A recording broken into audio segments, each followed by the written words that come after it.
Assalamu alaikum wa rahmatullah. Welcome to Crypto Hash Review, where we educate and disseminate information about Bitcoin, cryptocurrency from a Muslim perspective. We have a question. Is synthetic network token, SNX, halal? Jazakallah khair. MashaAllah.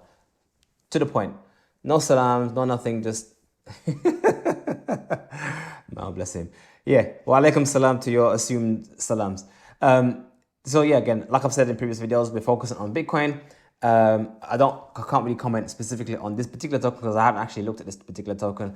I'm guessing from the name, synthetic network token. It's to do with generating synthetic assets. That is a whole thing in of itself, but I can't really comment on this particular topic or token. But if you want to book a call, we can sit down, I can go through it with you, and I can give you my initial reaction. And if you want a more deeper dive into specifically the coin, and I'll have to read the white paper and the rest of it and give a report, you can also book that as well on our website. But another question, because that was a very short answer.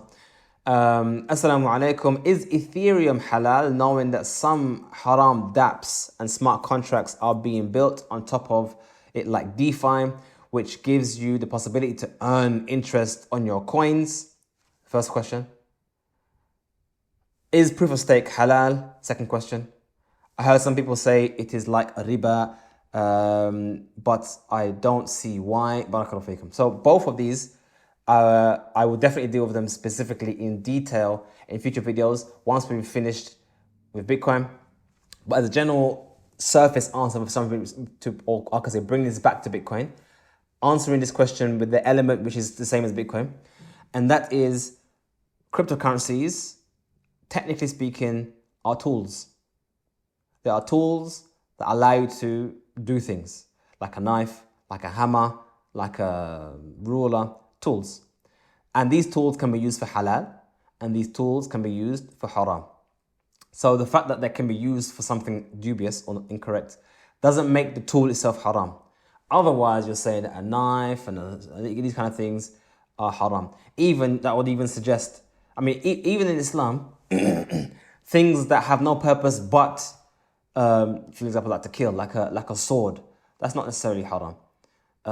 Whereas their primary purpose is to shed blood, but that doesn't mean that the tool itself is haram. The action attached to the actioner would be the hukum, but not the actual thing itself. So that would be the answer with regards to Ethereum. With regards to Bitcoin as a whole and as tools as a whole. As specifically as it relates to the issue of dApps, decentralized applications, that kind of stuff, we will have a deep dive in Ethereum. That'll be the very first token I want to speak about after Bitcoin. The very next one will be Ethereum, because Ethereum is essentially the gateway to all the other coins, really, generally speaking, because of what it allows you to do. And specifically proof of stake, that's a big question. Proof of stake, or the word stake in itself, big question, because it resembles, at least on the surface, a riba. And we need to have a deeper dive into whether staking is a riba. There is a video out there by one brother, I can't remember his name. He did quite a good breakdown of what staking was and if it's halal, haram. My only objection to the video was that he addressed staking from one narrow view of a stake, or one narrow view of an implementation of staking. Whereas staking, the term and implementation is vast, is wide. There's so many ways which you can stake your coins and get something in return.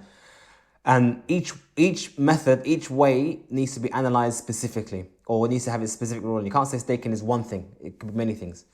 So that's why I would prefer to answer it properly rather than just do a wishy-washy kind of answer. But generally speaking, to answer this question is that generally speaking, cryptos are tools. And I guess you kind of need to look at how the tool is being used before you can look at the hukum. Because Bitcoin, its primary use is just as money. You just exchange it, give it to someone and receive it. There's not much you can do with Bitcoin besides use it as a store of value and medium of exchange. So that's quick, easy to answer. Can I exchange with it? Can I buy stuff with it? Yes, you can. Can I store more wealth in it? Yes, you can. It's done. It's only because Ethereum, there's a lot more you can do with it than just that store of wild value. Anyway, we hope you find this video beneficial and useful. And may Allah give you plenty of Bitcoin. Assalamu alaikum wa rahmatullah.